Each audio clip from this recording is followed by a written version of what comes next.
This is Nomadic Addicts Outdoor Podcast. Where the beer is cold and the pistachios are hard. Let's tell our tales.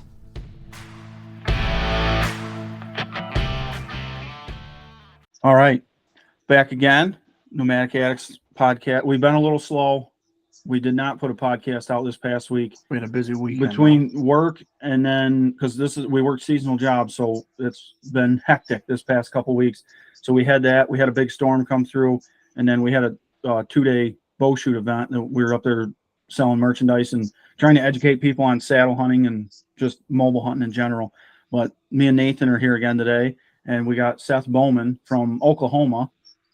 Yes, sir. Ready to go. Way out there. Yeah. But if you want to go into a little, just an introduction, who you are, where you don't have to say like exactly where you're from, but how you got into the outdoors, all that. Okay. Yeah. So my name is Seth Bowman. I am from Oklahoma. I've lived in several different states, anywhere from Texas, Colorado, New Mexico, Oklahoma. So I've gotten to see a lot of wildlife in a lot of areas. I've always had a fascination with anything that had antlers.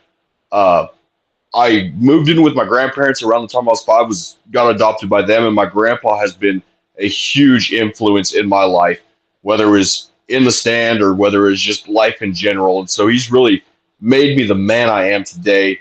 And from a young age, some of my first memories are him with actually the elk that's sitting right there on my couch right now, taking pictures with it. And it's an awesome 3-antlered elk, one of my first memories. And so we've always kind of revolved around the outdoors. That's what me and him really bonded on. I was a hard-headed kid, real stubborn, but we clicked whenever it came to anything in the outdoors, whether we were fishing, hunting, didn't matter. It really helped us get through some rough patches with me and him. So that's really where my love of the outdoors came from, was just spending time with Grandpa. I wanted to know everything and anything he knew about anything and everything in the outdoors. I have a cousin out here where I moved that I was also very influential in my life with hunting, because his walls looked similar to this. Now, he didn't have quite as many big deer as I have now, but that's beside the point. He has some phenomenal deer now that just blow my mind that they're even around in this area. And so that's really what got me started in the outdoors. Part of it was just those two influences in my life. Fishing, I could go way back, and I remember catching so many fish. And every one of these bucks and every one of these sheds, I could pretty much tell you exactly where I was, because I came home and I relayed that story to my grandpa and to my cousin and said, hey, look what I found in this area. Look what I harvested in this area. And so, yeah, that's pretty much how I got started in the outdoors, was just bonding with my grandpa. We hunt the same land still. We're on 2 different leases together, and then I have a private lease that I got through TikTok, and that's pretty cool. But we hunt every year together and try to outdo each other, and it's a lot of fun for us. So you got a very special connection then with the outdoors. Oh yes, absolutely. We spent most of my growing up time chasing something. So can I ask a random question real quick? Go ahead. I mean, we're Eastern Coast guy, New York. We travel to hunt, but outside of hunting, we've never really traveled all that much. But what is the rave about the paddle fishing? Just because they're big, or? Oh my goodness, dude. Okay, that's a whole different thing. It's a battle like nothing else. Now, if you go on the lake and you use sonar to find them and you do it that way, you're a cheater. Plain and simple. But if you go out in the river, last year, I even count my casts, because it's tough. So what you're doing is you're tying like between 3 to 4 ounces of weight on the end of your line, and you put a big unweighted treble hook about a foot or 2 above that, and you're just launching it out there and yanking it in. I'm sure you guys have done like salmon snagging and stuff like that before. It's illegal to snag salmon. Okay. Out there in New Mexico, Colorado area, it wasn't. So that's where we did it. But it's like that, but on a whole different level. I use 13-foot surf rods whenever I do it, and just the fight of them fish whenever they get out there in that current. If you don't have your drag just a little bit loose and you're not fighting them right, they'll pull you right in. It's phenomenal. I think the biggest one I've caught, and I'll send you all some photos, is probably maybe 70 pounds. So Holy they're- shit! yeah, I've got fish that are almost as tall as I am, and I'm 6'2". Wow. So What here's do they some taste good? Do you monster. eat 'em? Oh yeah, they're a real dense fish, and how to explain? Everything tastes like chicken. They've got like a fishy flavor to them, but they're super thick and dense, like a steak almost, like a tuna steak. It's got a really good consistency to it. I highly recommend it. It's just it's a lot of fish to eat in one sitting too. So Yeah. I see. Well, I see. I got a bunch of friends out in the Midwest, and I see them. They're always. But I mean, I got friends in North Dakota that go fishing for them. And I got friends like all the way down to Oklahoma. They go, and I didn't know they had that far of a range. Like you were saying, though. oh yeah, we have the salmon run up here, which is huge. Yes, sir. Everybody and their brother goes and does it, and it's yes big sir, time up yes here. sir. But the paddlefish, I was always curious about that. I never had a chance to ask anybody, so that's pretty neat. Oh yeah, it's awesome. It's awesome. In Oklahoma, you're only allowed to keep 2 a year. At one point in time, there's only a certain couple of days you could even keep fish on, but it's a good time.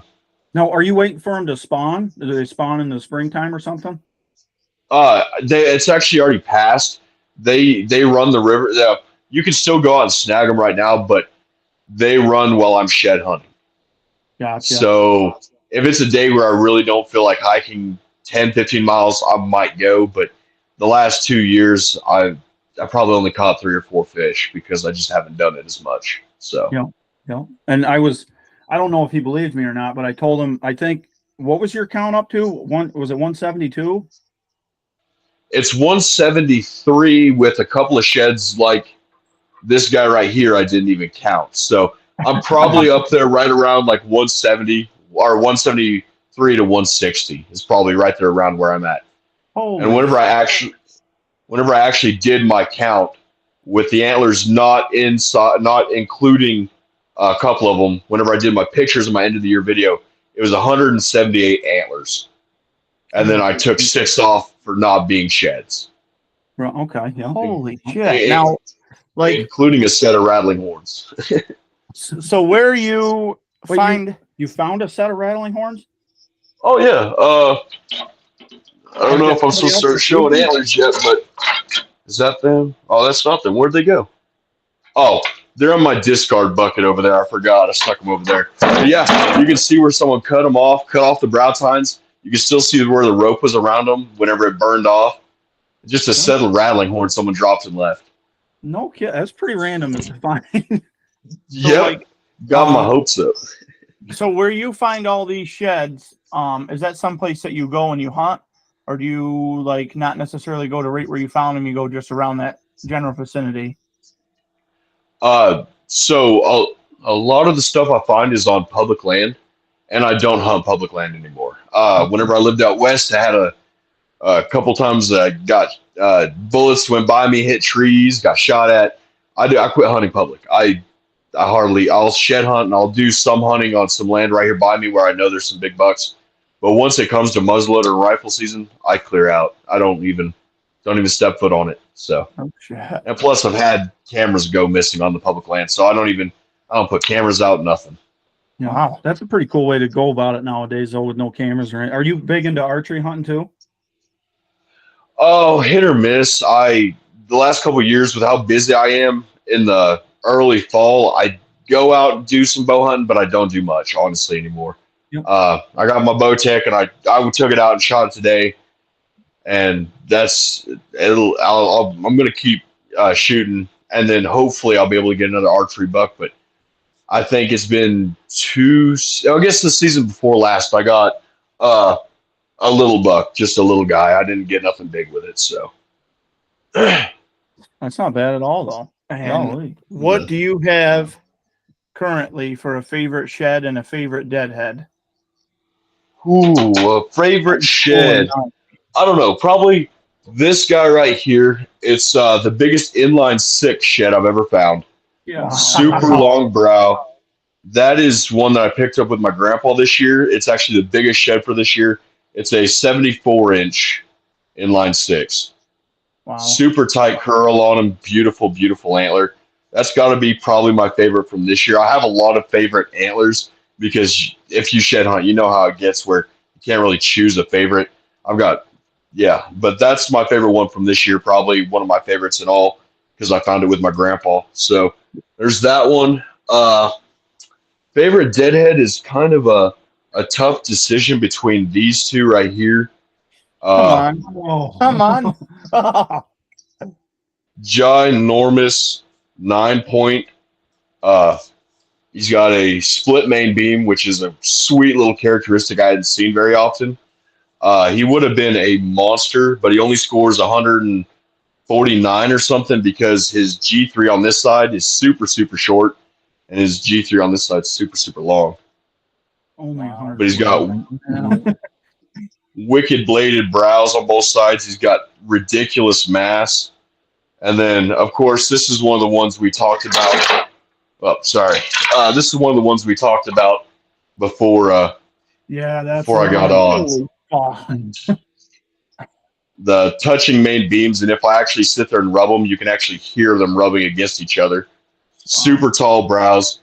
And I don't know what y'all would call this. I've always called it fanning. But he's got tines that are points that are paper thin, but they all come right there off his base. So would that be like palmation? I don't even consider it palmation because it's actual points. It might be palmation. I mean, it's almost 4 inches wide at its widest without a point. So it could be palmation, but you can see how wide it actually is right there. It's so It's cool. That's real. just ridiculous. And he's even missing some points. He would have actually been a 16 or 17 point if he hadn't busted some points off. So that's Now, one of my what's something like favorites. that there. I have never tried to score him Yeah, that's a trick. because I don't know how. I don't know how to. Even some of these points, they're supposed to be longer than they are wide, but you've got points like that where it's half an inch wide. So I don't know how to actually score it. I've never really tried. One of these days I'll learn. When you're shed hunting this much, what do you do about the snakes, bud? Because I mean, I don't really like snakes a lot. They don't bother me.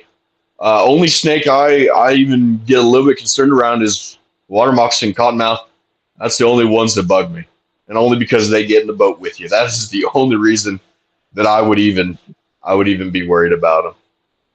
Huh. So like when you're walking through the woods and stuff, you don't come up on a lot of snakes? Not really. We have copperheads out here. Around the edges of the water, we'll have cottonmouths, but we got a few rattlers, but not very many. Not very many at all. I've actually only seen one rattlesnake this year while I was walking, and I made a video about it. Just one of the most beautiful timber rattlers I've ever seen, but that was the only snake I seen while I was shed hunting, really. No shit. No kidding. I would have figured you would have come across I more more of been them. on them Yeah. all the time. Yeah, I don't. Well, I mean, I started shed hunting at the end of December, so it's still pretty cold. But I'm still shed hunting now, and I've only come across a few, and only one that was poisonous. So Oh, I got another question for you too, because I know up here shed hunting, it's pretty difficult. My best year I found 8, and that was, I forget how many miles I walked. I got it all wrote down. I'd like to try to keep track of all that, but yes, sir. Yes, sir. my fresh to old antler ratio is always more old ones. Always. I hardly ever find fresh antlers. And I don't know. I think a lot of the spots, sometimes I try to shed hunt too early maybe, and they don't drop until after I come through, and then I end up finding them the following year. Yeah. So for me, I'll find probably a third of my sheds will be old sheds.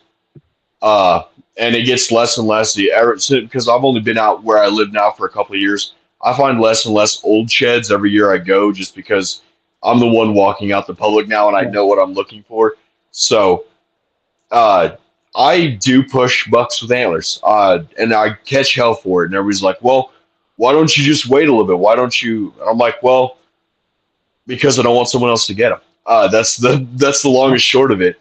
I'll go out and I'll find a bunch of old ones during end of December, early January, and our bucks start dropping out here about the same time, but it's really rare to have a December buck drop.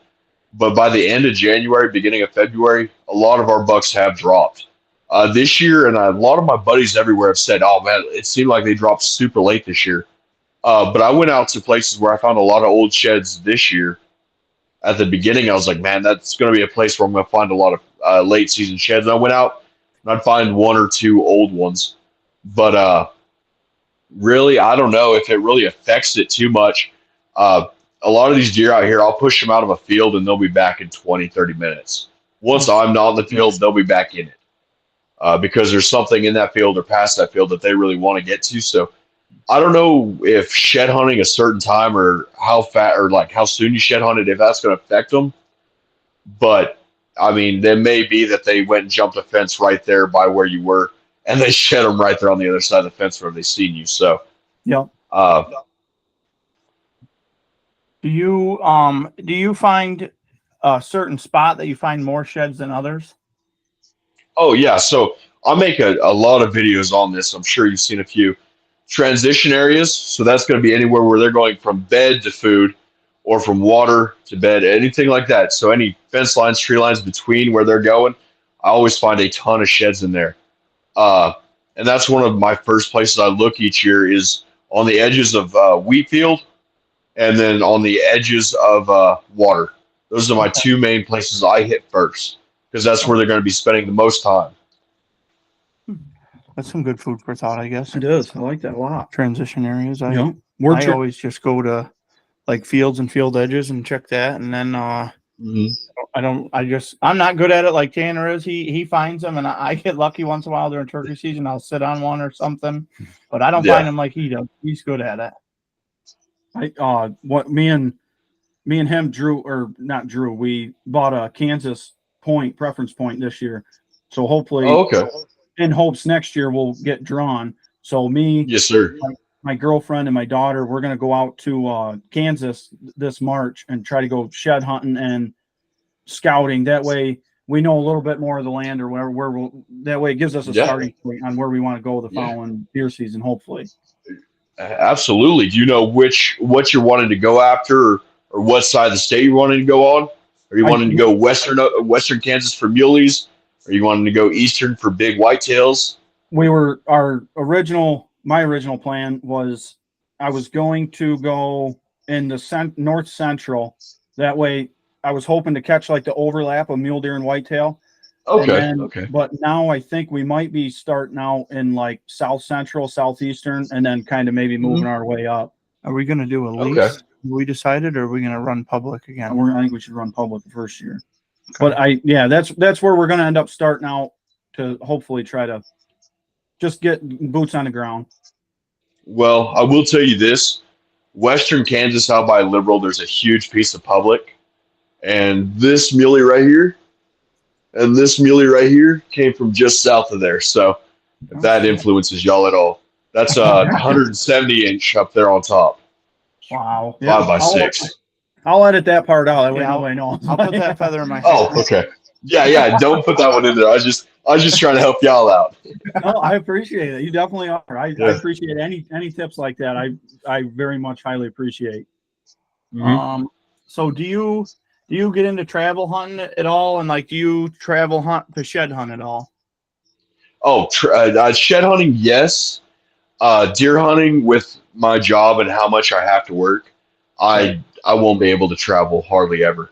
I do put in for the elk tags and everything here in Oklahoma, but that would be about the limit of my traveling because by the time I get done with all of my off days that I want to take for shed season or to go see my gal or whatever, I'm really running low as it is right now. So I don't know if I'll have any to take off during Thanksgiving whenever our rifle is.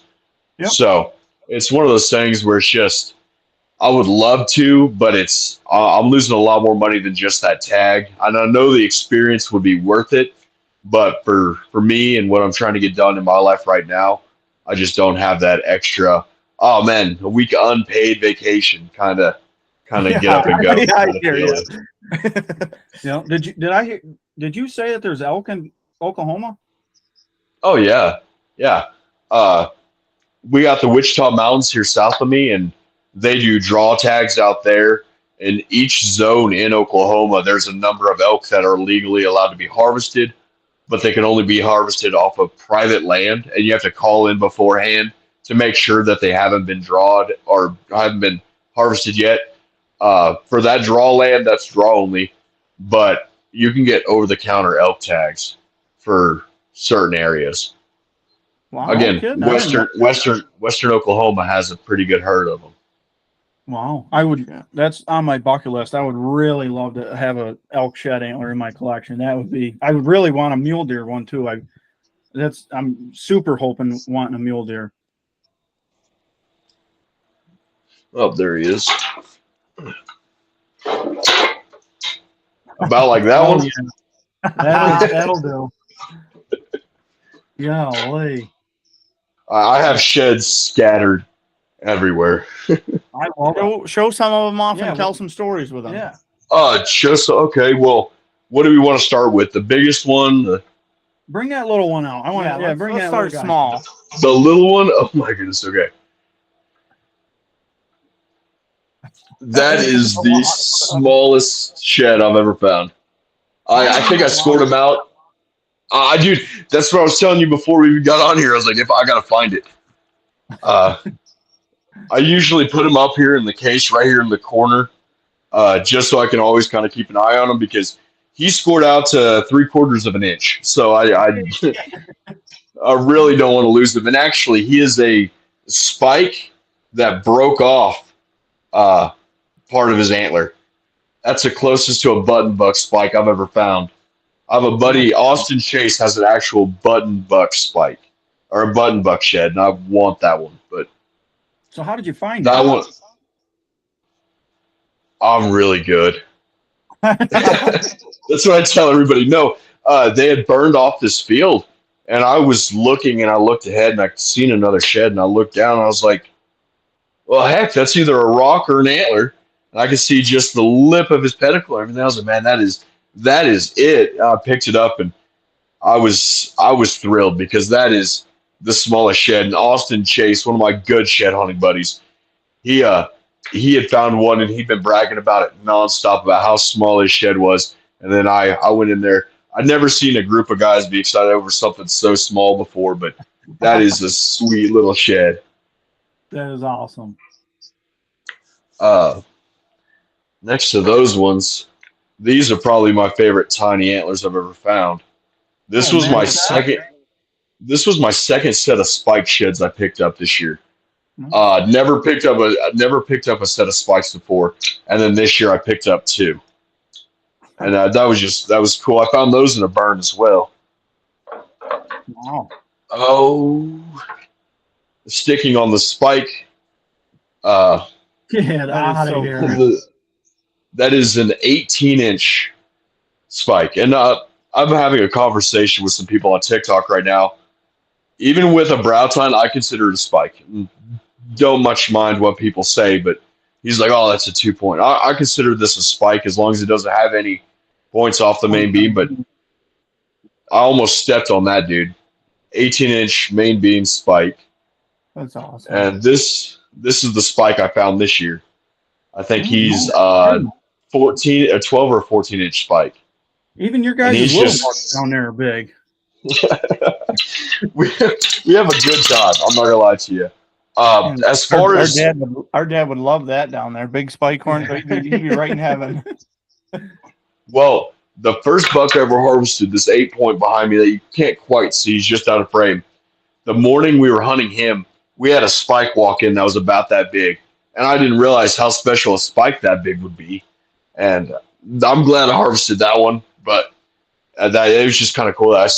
We had spikes down there that big on that one property, and I've actually seen a buck that had one shaped the same way as that 18-inch spike, and he just stayed right there on the other side of the fence, and I never got a chance at him. But No kidding. these two here are kind of wonky.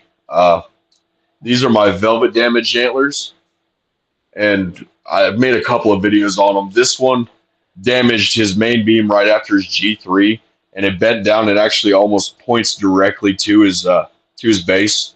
One of the coolest little sheds I've ever found. This I actually found after I gave up on the day and was walking back to the truck. He's got 2 kickers off the base, kicker off the G2, and that is just one of the sweetest little wonky sheds I picked up. Now you say velvet damage. Now, how do you know that did that? Like, what led you to that? That's crazy. Okay. It wasn't in velvet. Yeah, so in velvet, antlers are growing soft and they're kind of soft and aren't quite 100% hard yet. So if they break it but it holds on, there's enough still attached, it'll heal itself. Really? If they fully damage it, run into a tree and just break it off, it'll have a weird kind of misshapen piece to it. But if they hit it and it bends it or it folds it in, but it doesn't quite break off, you'll get something like this. And I don't know how well you'll be able to see it in the video, but you'll see these stress marks on it where it healed back up, but you can still see where it wanted to tear. And you'll get kind of a built-up bulb area on this one. And this next one, you'll be able to see a lot better, I believe. This one, from what we can figure, is done because flies got in there while the antler was still soft, and they burrowed out. But he's got this ginormous bulb right here, and he's actually got almost an inch more mass on the bulb than he does on his base. But you can see the holes in the top of the antler. I don't know if you can with that light, but that's where the flies actually got in there, burrowed their way out, and that's what caused that velvet damage. And it actually pulled his antler up. This was going to be his main beam, and it turned it up. He's got almost what would have been a drop tine. It's actually squared off. It's pretty cool. And that's just where that velvet, where it swelled up and pulled on it. But that's 2 different types of velvet damage, where they either run into something and break it, or a fly gets in there and actually burrows out. So those were 2 sheds I picked up this year. And those are ones that got a lot of views for me because they were just pretty cool sheds. Yeah, I never knew that. That's really damn cool. Yeah, I have one that has the fly damage. It's like a bot fly that's in there. Yeah. And then you can see the hole where they burrow their way back out or in or whatever. Yeah. What was usually or that you killed in Illinois at the end there? That's velvet damage. Yeah. And then or it might have been a bot fly. Either that or that one looks like it was velvet damage, but it looked like he was running through the woods and like a stick hit just perfect. Okay, yeah. And like it looked perfect. It's cool. Yeah.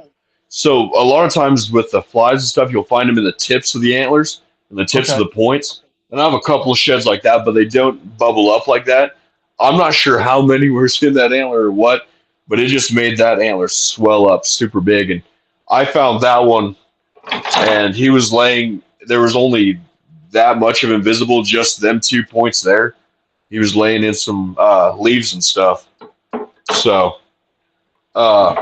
this one right here, I found this on a brand new piece of property I got to shed hunt.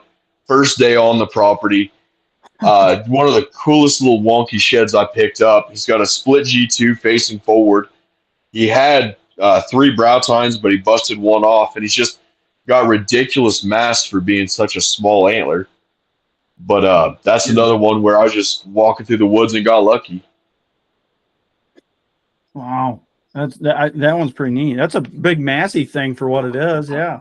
Oh, yeah. And that's whenever we were talking about favorites and we want to talk about mass, these 2 are pretty special to me.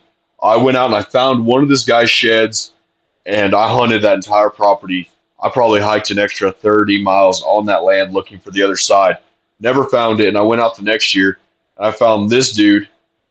He's 120. He scores 124 and only has like, I think it's 8-inch 2s, and not even that on the other side. He's just short, but it's the mass that got him where he is. Short and chunky, yeah. Oh yeah, and that's one of my favorite sheds. And I actually have his other side right there in the case, but it's buried. But that's one of my favorite 10-point sets I've ever found. Very, very clean 10-pointer. Yeah. Yeah. I think it's so cool that you're so into antlers like that. That's so fucking I awesome. it's like I said, it's just that's what me and my grandpa connected on was anything in the outdoors, anything in the woods. And once it clicked on my head, hey, pay attention to this, it just started me on a whole path. I didn't keep very many growing up, honestly didn't. This right here, this whole collection's pretty much from the past 4 years. And there's probably 500 sheds in here. There's 400 I to was gonna say, 500 yeah, sheds. your videos. I'm gonna make him to start following you now because like I don't have Instagram. it's on TikTok. Oh, okay. His- Yeah, why it's haven't you TikTok. said? He does that freaking pan that he does. I think you were trying to figure out how to organize the new ones and the old ones and the big ones or something. And you Oh, were showing that case. Yeah, I was like, holy Yeah. shit. yeah. I've got them stacked on the top of this china cabinet, which is probably 5.5 foot, about 5 foot wide, and they're stacked on top. Every shelf is usually full, and then on the bottom of this antler tree right here, they're stacked almost 2 foot deep. And right now they're still spread, and I got a whole mineral bucket for cattle full of get rid ofs right now that I still need to do something with. But Oh, we should do a giveaway for one. Like have you sign one or something, and then we could like give it away or do a raffle or something. oh yeah, absolutely. I'm down to do that. Yeah. Cool. That'd be Yeah. that'd be pretty neat. Yeah. We can discuss it. That yeah, definitely down to do something like that. Hey, can I ask you something real quick? Yes, sir. Where's the giant, the big one? The giant. Oh, well, I guess I did get him out for this. This is the 85-inch shed. This is my biggest shed I've ever found. I actually found it with a buddy. He said, let's go out. And I said, okay. And we walked out, and he stopped at a scrape about 10 feet beside me. And I walked and I looked down, and my brain didn't register, hey, that's an antler. My brain thought, hey, step over that branch.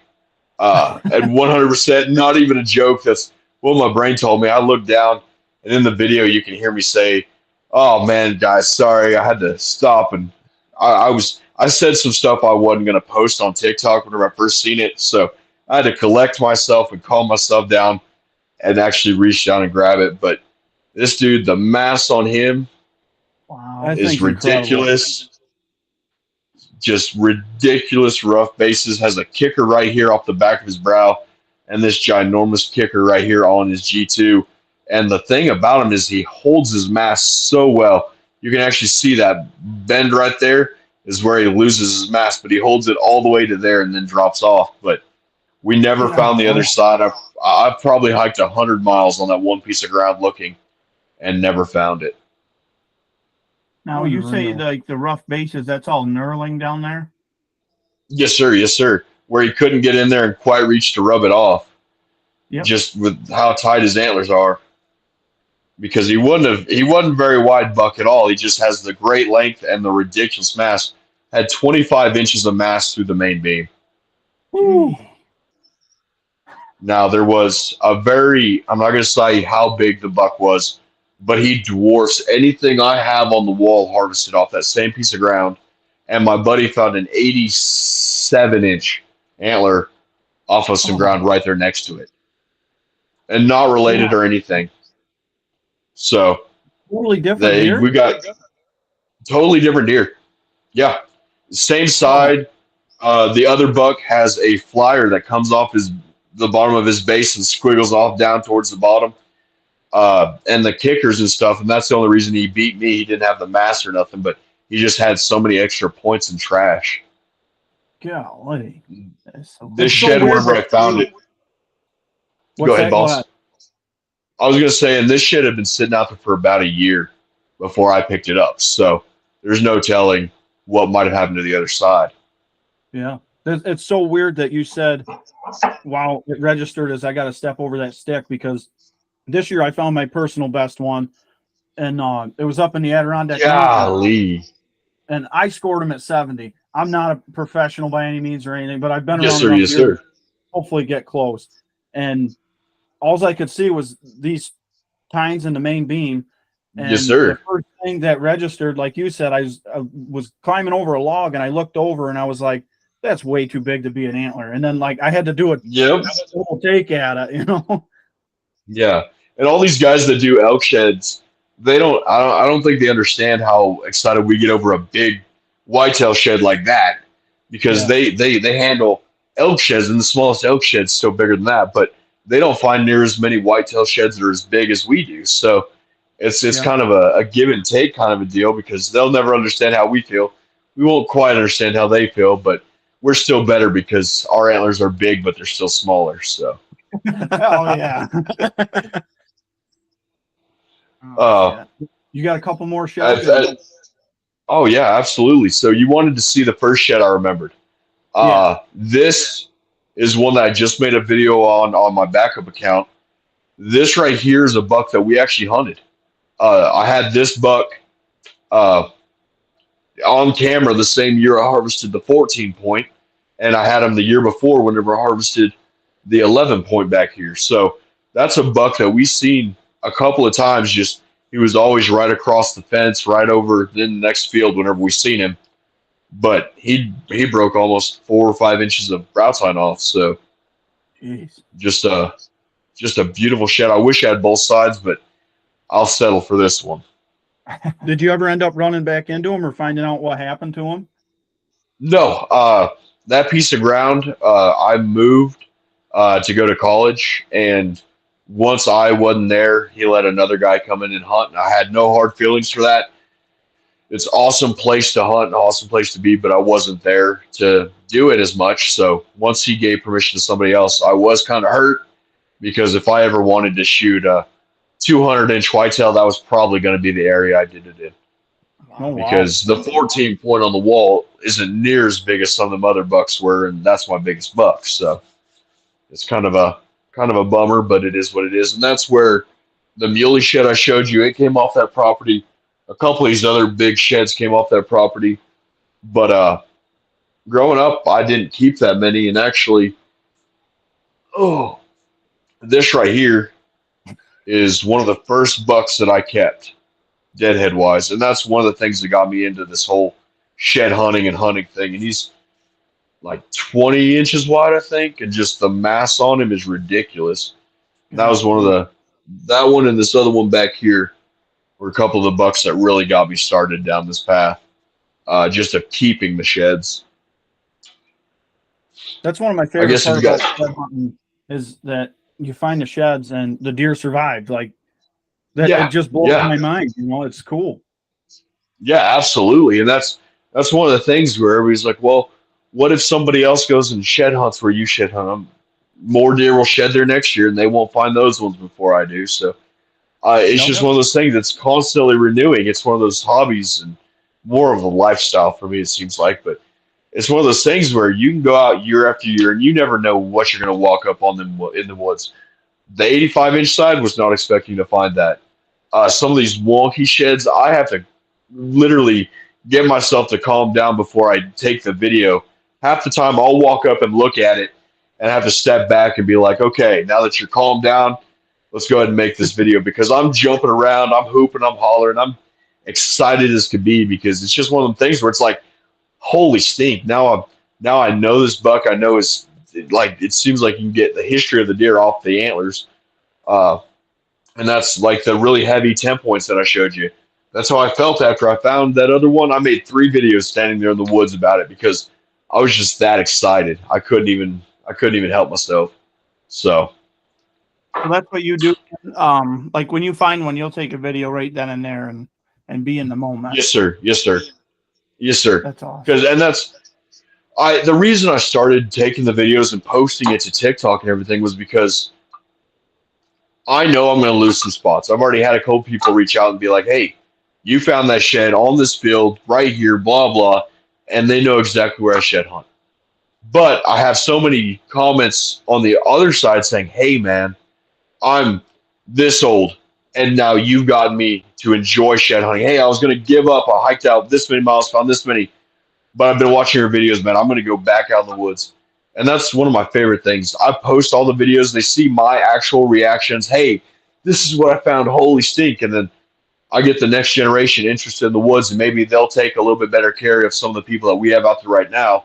It sounds horrible, but a lot of people our age trash them, trash the public land, trash the private land, and it ruins it for everybody. So I'm trying to get that next generation excited about, hey, we can go in the woods and we can find 1,000 sheds. Hey, if we take our blinds and our stands out of here, they won't rust out, and we'll have that great tree to still hang stands in.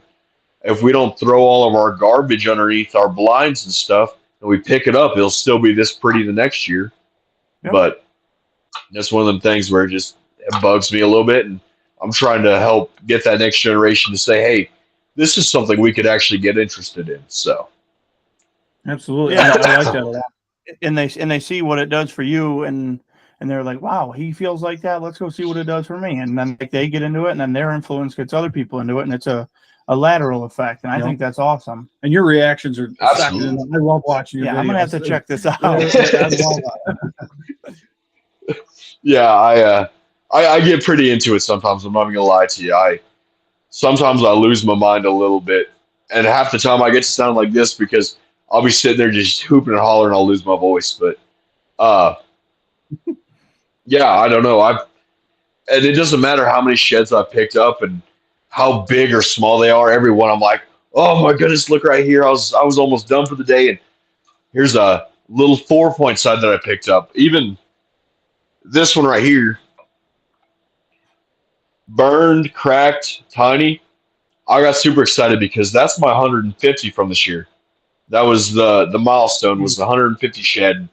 I still got it, but I lost my mind whenever I found it. I was hiking out fields looking for giant antlers. I found that little tiny one, hit that milestone, and I was super excited. Yeah. Do you usually set a goal every year? Numbers is my goal. Number of miles hiked, number of sheds picked up, and number of days in the woods pretty much is how my goal goes. It's just try to beat last year on miles is the main one. The number of sheds. How many? I'm miles I'm almost up to 700 this year. Holy shit! Well, you play Yeah, big dogs. You want to find 160 antlers, Yeah, I wore through a pair of Ariat boots. Like the soles are falling off, everything. I actually wore through 2 pair, but just walking through the woods. Yeah. And I wear my Ariat steel-toed size 14 work boots to go shed hunting. Hike out 27 miles in a day with them. I've done that before. My feet feel it. After not 27 miles, I've done like 14. I think it's the most I've ever done in areas, and it's not fun. Yeah. Out here to get to some of the spots, 14 miles wouldn't even get you halfway there and back. And that's why I've got to travel a little bit. So I've got some opportunities now to do some shed hunting in some other states, which I'm super excited about. It's all because of TikTok. One of my buddies said it best. He said, I'm not on TikTok to do anything else, but the friends and the opportunities that it's opened up for me will never be topped because this app has kind of taken me everywhere. Like I said, I just did that deal with the rancher up in Kansas to say, hey, if y'all are looking for some hunt land, got to go up there, look at the lease, do all kinds of stuff, shed hunt. And now podcast, that's pretty cool to me. It's just opened up so many opportunities, so many different states and everything. And I'm so excited about it, not gonna lie. Yeah, absolutely. Should be, absolutely. The day you stop feeling something's the day you should stop doing whatever the hell you're doing, man. And you're going about it the right way. You're going down the right path. Your head is in a good spot of going and doing it. A lot of people take things for granted and take people for granted sometimes and whatnot, but you can definitely tell you're a good soul. You got a good head on your shoulders. I appreciate that. Yeah, I found out really young, if you treat your landowners and the connections you have right, it opens up a lot more connections and a lot more landowners to you. So it's pretty cool, and I really enjoy just sitting there and talking to the ranchers that I have, and we'll sit there and talk nonsense, and then I'll go shed hunt, and then I'll come back, show them my sheds, and talk more nonsense. So yeah, as long as you treat everybody right, you're pretty set. And like I said, TikTok's opened up so many opportunities for me. It's pretty ridiculous. So You're the first account because I have never trusted TikTok. I thought it was all like AI generated or like the people were fake. So when you Mhm. actually reached back out, I was like, okay, the TikTok might be real. This is so you're the Yeah, first.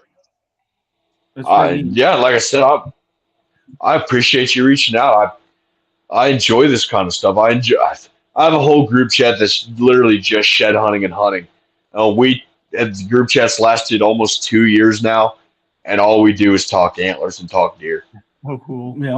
And one thing like So we were saying, we base this podcast on like getting people kill a deer or find a shed or whatever. Getting your story out. Yeah, there. you post a picture on Facebook and then you hang it on the Mhm. wall and never talk about it again. But like if you go through all that much time, all that much work, spend thousands of dollars on these mounts, like yep. bring it out, show us, let's talk about Yeah. it.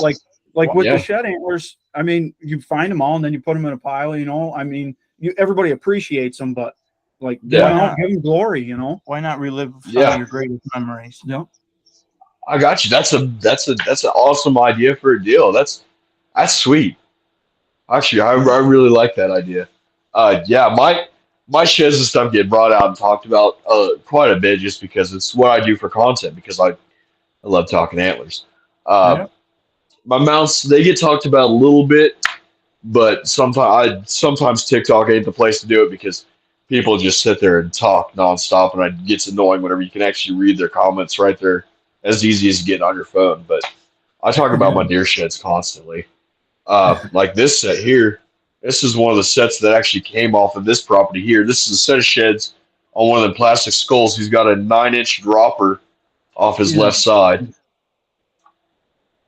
That's pretty wild to have a drop time like that. And that is like, you see some people, they post a picture and they're like, yep, drop time. And it's not really drop time. That's drop time. A 1/4 inch long. Yeah, that you can't mistake that as a drop time. That is a heck of a one. And he broke off a couple of points and stuff, but he's still a 10 point even with the broken tines because of that dropper. Just ridiculous stuff, honestly. Wow. That is pretty wild. Do you want to talk about all right, we got a question we like to ask everybody too. Okay. My brother Nathan, he came up with it. Do you have any like good luck charms that you bring with you or good luck rituals like you shut the door 3 times before you leave or anything? Nothing like that, but I am superstitious with my shed hunting. My smallest shed has to stay in my hand. If I don't, I won't find another shed. So if I find a big antler, it stays in my hand until I find another small shed. Once I find the next small shed, that one goes in my bag, and I keep doing that. And I'll always have an antler in my hand until I get down to something super small. Then I get to just keep it. But every time I find an antler, if it's smaller than the one that I'm holding, I got to throw that one in the bag and grab another one. And that started out as I want whoever's sitting there waiting in the parking lot to see what I got to only see that one small shed. But now it's morphed into I have to carry it, otherwise I won't find any more. Yeah. And my other one is that big antler sitting in that next mile that you're going to walk. I've come back to the truck at like 30 minutes to an hour after dark because that big antler is going to be in that next mile. And I just constantly, I know that if I don't go that extra mile, that I won't find that big one. Someone else will pick it up. Yeah. So what's a normal normal day for you? Like how many miles do you do a day? Like if you get out of work early or something, but if you say, okay, I got Thursday off, nothing's going on, I'm going shed hunting. How many miles, how many hours? I try to average about 60 miles a weekend. That'd be 25 to 27 miles on Saturday and Sunday, and right around 10 to 15 on Fridays. Wow. And then I hike out every other day in the week, but on those 3 days is whenever I really put the pedal to the metal and get out there. That's so cool. I've got places on Onyx maps that looks like someone just highlighted an entire field because my trails are 3 feet apart. Yep, zigzagging. Yep, grid search everything. That's my biggest belief. Grid search everything. Yep. So. You got you guys. I don't know if you got them down there, but we got them up here quite a bit. You ever heard of a branchler? A branchler? Yeah. No idea. It's a stick that really looks like a shed antler until upon further Oh, investigation. yeah, we have those. Yeah, everywhere. I hike out some heavily wooded areas, and sometimes I like to throw a few of those in my pack just to make me feel like I've accomplished something. Uh, I also, one of my big beliefs is if you see one, go up there and look around, because whoever plans some stupid things always does it right next to another shed, so you don't see that one and you're focused on that one. You get up there, you cuss the stick, and you don't look over to your left, and the antler's sitting right there looking at you Yeah. every That's a good time. point. That this set of spikes I showed you, these ones, I seen a couple of pieces of grass that were sticking up, and I went to look at those, and I turned and looked, and those were laying there underneath the bush, right there next to me, underneath a little bit of thicket. Yeah, and I even mentioned that in my video. Just yeah, I get fooled quite a bit. I'm not gonna lie to you. All right. But like after that big one you've got, and after the 85-inch side that I've got, you got to go look at them sticks now, because we both thought that the big ones were sticks. Yeah, you have to go look. I never even told anybody that, like, that was my mindset when it happened. But when you said that, I was like, oh my, all right, I'm not the only one. Like, you just get so surprised by it. Absolutely, because you're expecting to find, like, I expect to find maybe like 70 inchers fairly regularly. Whenever I walked up on that and just seen him, I was like, hey, that's a branch. So yeah. Oh man, you got a? We can hit a couple more if you want, and then we'll end up. Oh, absolutely, absolutely. Whatever y'all got. Yeah. Do you this is like a little off topic, but what do you do any like predator control or anything like that? Coyotes. Yep. And I'll tell you what, 300 Win Mag will eliminate them from the census forever. Out there in western Oklahoma, I had permission on every piece of ground. If I seen a coyote, whack it. And I accidentally went through one, hit another one, and I blew the other one in half with a 300 Win Mag. Holy shit! It's an expensive round to be using for that kind of nonsense, but it's really fun. And what about hogs? You get into hog hunting much? Oh, absolutely. And I'll send you all some photos of that too if you want. Actually, oh, yeah, I'm sitting right here next to me. I want to kill a pig so bad just so I can have a European mount of it. They are badass. Oh yeah. I have pictures of about 40 of them underneath my feeders one year. All at once. Just Unreal. stacked in there thick. The camera, you just see a ridge line of backs all the way through the field pretty much. It was stupid. So stupid. I didn't know that. So yeah. That bad there. Wow. Oh, we have them bad in here now. The rivers brought them all the way up. So yeah. Unreal. What and I don't know if you get into turkey hunting or anything, but do you? Yes, sir. Do you? What's the turkey population like down there? Do the hogs have a big influence on it?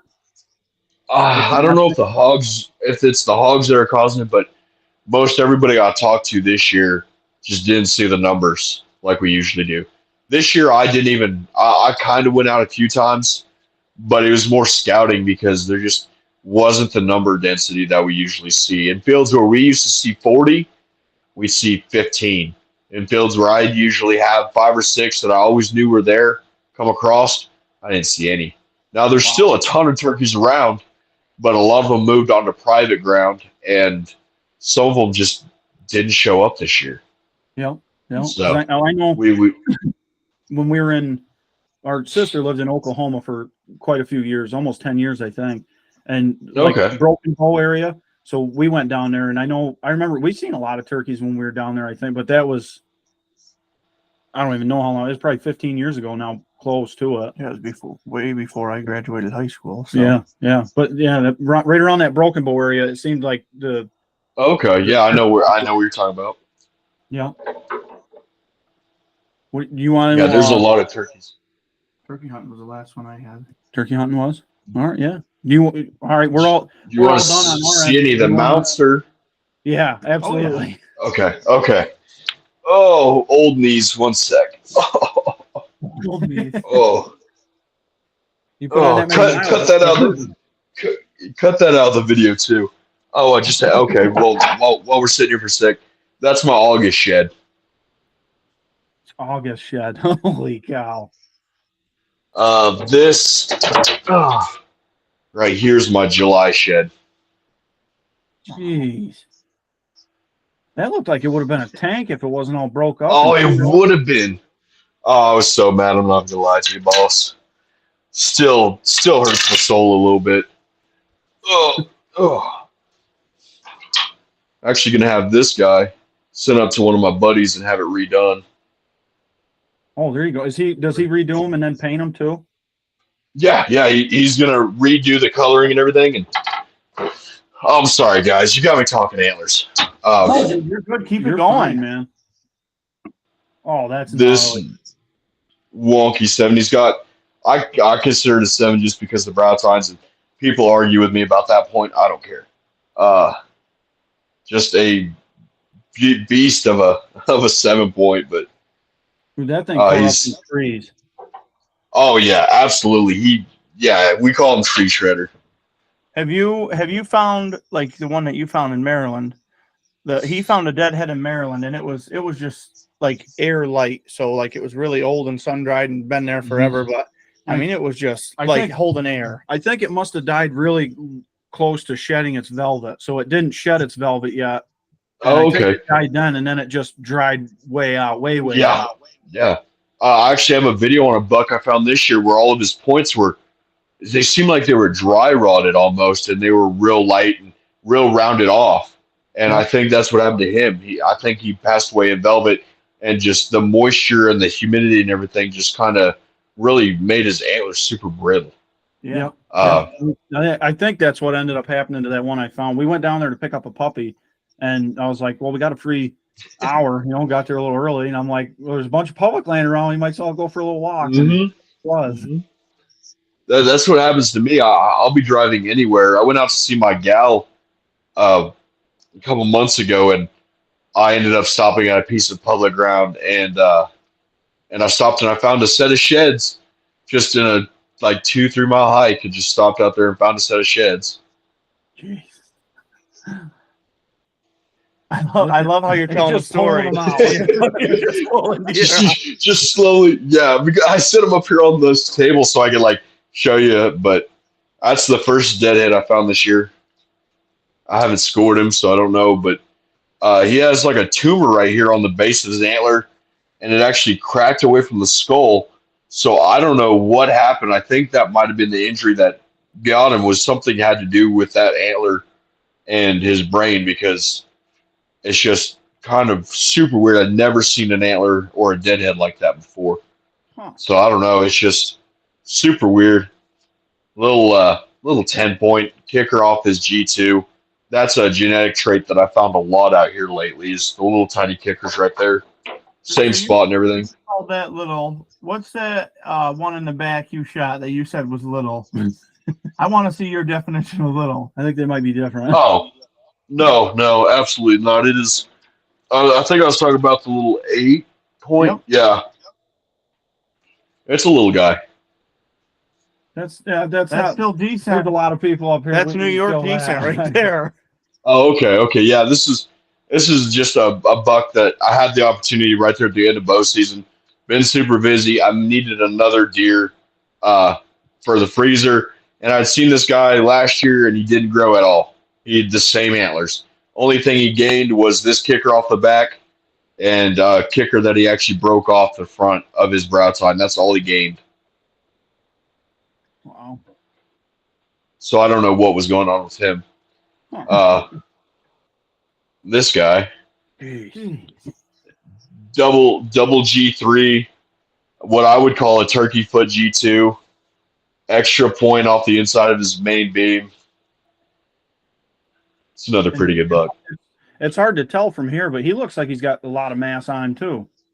Oh yeah, he's got pretty decent mass, and he carries it super well. I mean, it's not like got a soda can base hold it, but he holds it super well. He's a super heavy buck.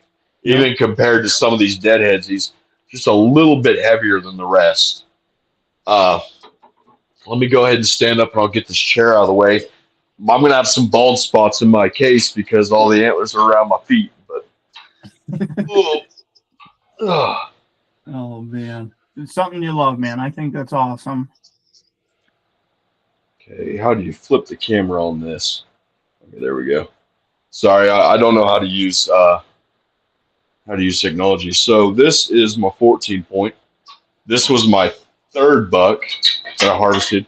Actually, the antelope and this 8 point over here are my grandpa's bucks. They've got moved into my house and they kind of just stayed here. But that is the 14 point. Let me grab my light so it's a little bit. These tangled around antlers. Sorry. Yeah, that's a big deer. Big deer. That's almost 170-inch whitetail. He's 179 and a couple eighths. He's got this is my personal best whitetail. My personal best rifle buck. He's got the awesome bladed split brow right there. He's got the double brow on this side. He had that double brow right here, but he busted it off. Actually had that one skull mounted for a long time before I was finally like, you know what? Let's go ahead and get him mounted. He's got a 22-inch inside spread. Let's go mount him. He's there's no way I wasn't going to mount him. And I shot him. I was actually sitting on a big dirt hill where they actually tore down a house, pushed the house into it, and just didn't push the dirt back on. So I was sitting on top of that. It was raining. It was sleeting. There was mud everywhere. I actually looked down the side of my gun whenever I took him. I couldn't even look through the scope. There was so much mud caked into the end of it. So that was pretty cool. That one up there, that little 8 point, that's my first buck. Me and my grandpa went out and we were hunting, and we were sitting in a blind together. We had a tall 6 walk by, a tall spike, and then him. And I was like, Grandpa, does that have more points than my sister's buck? And he's like, yep, absolutely. And I squeezed the trigger, and he hit a fence, did a flip. And I was like, Grandpa, can we go look at him? He's like, nope, we're going to wait a minute. And Grandpa's getting older. He was like 40-something at the time, and or 50-something at the time. And he's finally like, okay, I got to go use the restroom. Let's go ahead and go look at it. And we stepped out of the blind, and the tall 6 point was back, and he took a shot at it and just dropped it right there. So me and him both got a buck. We only got to go look at mine because he had to use the restroom. That's awesome. Both of you got one. That's pretty neat. Yeah. This buck back here, which is super hard to see from out here, but this is my 11 point. He's got this awesome little crab claw point right there inside on his main beam. You can barely see it because of my lighting, but that buck there is something. It's one of the reasons why I love my grandpa so much. My grandpa actually got into a really bad four-wheeler accident. Blamed myself for it for years and stuff. And the day after he got released to go do stuff, me and him went out in the field, and this guy was out there. Put a spot and stalk on a group of deer we seen coming across the field. They were going to cross the road onto some property that we had permission on. We could see there was a buck. We couldn't tell what he was. And so I got up there. I spot and stalked out from like 400 yards. Got up there, could see all the does, couldn't see him. I looked behind me, and he was going across the field at a pretty good gait, and I got ready and took a whack at him. It was the longest shot I've ever taken with a rifle at a deer. It was 300 yards, and I rolled him pretty much, and he got up and dropped right next to the fence, and that was with the 25-06. Yeah, that one was harvested with the 25-06 as well, and that one up there. And we went back there, looked for him, and finally found him. He dropped like a foot from the edge of the grass where we mowed a path through there. So really beautiful buck. He's actually got really good mass too, a little bit of palming. That's my perfect kind of buck right there. That's the short G2s, long G3s. That's the most beautiful kind of bucks to me. Yep. This buck up here is my 5x6 muley. He's got triple splits on pretty much everything, but he broke off quite a few points. He broke off over 1.5 foot of antler, including right there, up there on both of up there on that one, and the tips of those two. but I spot and stalked him out from about 500 yards and point blanked him because he walked right up on me. In a milo field, there was some tall Johnson grass, and I got up there about 250 yards, and then he finished up the distance and walked right to me. This dude right here, I got to get back a little bit so I can actually get his full antlers in the video. This guy right here is even wider than the 14 point. He's just a big 2x4 muley. I got him in the rut while he was chasing does. I spot and stalked up on him, and his doe ran right to me, and he followed her and just dropped him right there by me. But yeah, I've got tons of them. This dude right here is a deadhead I found on the public land out here too. Super thick, everything split. I don't want to interrupt you, but can you go back up to that last mule deer skull? This one right here. Yeah. Do you have that carved? No, I did all that. That's stuff I used to do on a lot of my skulls, and actually, that one right up there is done that way. It's just something I used to do. It's burning, it's pen and ink and stuff like that. That I used to do all my skulls like that. That's wild. That's pretty wild. That's not. I like it. So there's, like I was telling you, all the sheds on top. I think the that's case. You have that case for There's your the antlers. case, the china cabinet. Oh, one sec, I dropped my headphone. Oh. And now I'm stepping on antlers. Oh. Sorry about that. No, you're All good. We were ranting and raving over the china cabinet. That thing's legendary. Oh, okay. I'll tell you this: millions of people have seen it now. I've had it for about a year. Paid $75 for it. Did you get it just to put antlers in it? Just to put antlers in, yes, sir. I love that. And so I've got so many antlers in the house. My gal told me I couldn't have antlers in the house. And I've finally worked on her enough that she's let me put actually hang a set in her apartment. So we're moving in the right direction. But I've got so many. Yeah, little by little. Actually, I have so many little shits. But yeah, and I mean, is that real big 85-inch ones that usually go right there in the middle under the light? Oh yeah, he goes right here along with the 6 point, and then a couple of I put the biggest lefts and the biggest rights and the biggest lefts right here. And then these are all bucks that I've either had on camera or super unique or whatever. This is actually one of the ones I was telling you about that had the hole in the top of the tine. So we have all kinds of stuff like that. And I try to smallest sheds from up there to down here because I'm the best and I find so many of them. People can say what they want on finding small sheds, but whenever I found this one, and I don't know if you saw the video or not, but whenever I found this one in a pile of sticks, that was pretty awesome. I was just walking down a trail and found like 4 or 5 antlers right there in a row, and that one was the last one I found right there. But I've got inline 6s up here, and it's not like they're just stacked up a little bit. There's a lot there. Yeah. They're fully in there. Like I said, I was running out of room completely. That stack's been redone a couple of times. I still have antlers that I haven't stacked up that have been sitting on my floor for a while now, but they're just everywhere. And then that right there is the get rid of bucket. Gotcha.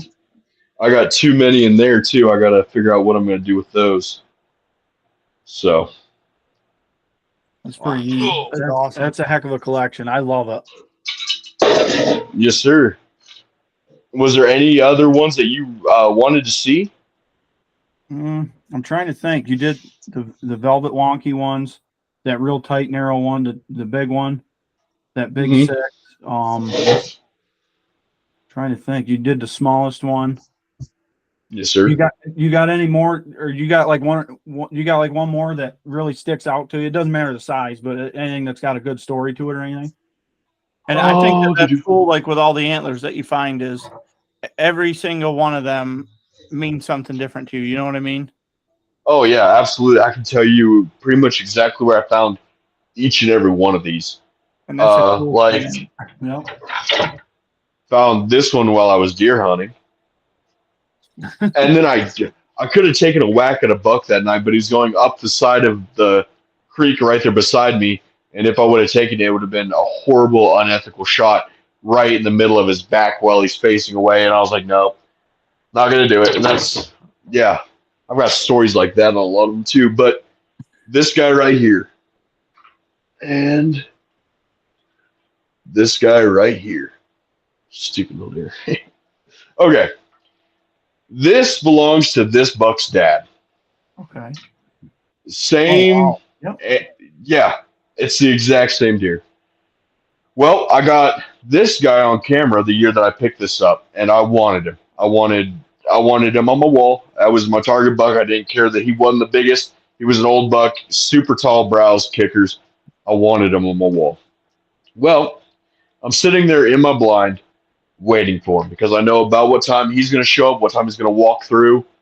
And I look up, and sure enough, I see his signature V coming through, and he was coming right beside me. And I was like, oh, so that's that's him. And so I get everything ready, and I look up, and he stops and lowers his head, and I was like, you're done, buddy. Quack. He runs a little ways, drops. I was like, yes. Hey, Grandpa, I got him. And then I walk up there, and it wasn't him. It was his boy. Identical antlers, just no mass. And I was bummed for a minute, but I believe in appreciating every animal you harvest. So that was one of the coolest things. I was like, I'll get his dad next year, and the dad actually got hit by a car the year after I didn't actually get him. So yeah, I can't believe it was how kind of a bummer when you held him up like Oh, that. yeah. That was pretty mind blowing. It's pretty much the same buck. The G3 points up, and the G2 just swings over. Only difference is the brow tine is a little bit shorter. Yeah, and not as much mass. It's pretty much the same buck. I was so bummed, but yeah, and that's why taking just a minute longer to know who it was would have helped. But I was still super young whenever I harvested this guy. So yeah. but Well, there you go. Yeah. I like it. I want to thank you again for actually getting back to me and coming on and doing all this. I don't know if there's anything that you want to say or to end it out with on your end, if you got anything. It's been a lot of fun. It's super cool that this kind of stuff's happening, guys. If you want to do something with your life, if you really want to pursue this kind of stuff, whether it's the outdoors or the social media stuff, stick with it. It took me a long time to build up what I have, and now that I have it, I get to come on and do awesome podcasts like this and get to talk antlers for an hour and a half, which is sweet. Or go up to Kansas and do some shed hunting with some ranchers that seen you. I've got hunting permission on hunting land that I got for free because of TikTok, and I go out there and I do stuff for them, and that's really cool to me. And it's actually where my 110-inch that I harvested last year came from, was from TikTok and getting permission on that property. So if you guys pursue it and you guys find a healthy mixture of work, life, fun, and social media, you can go some awesome places with it. So stay in the outdoors and take care of what you got. So what was that, boss?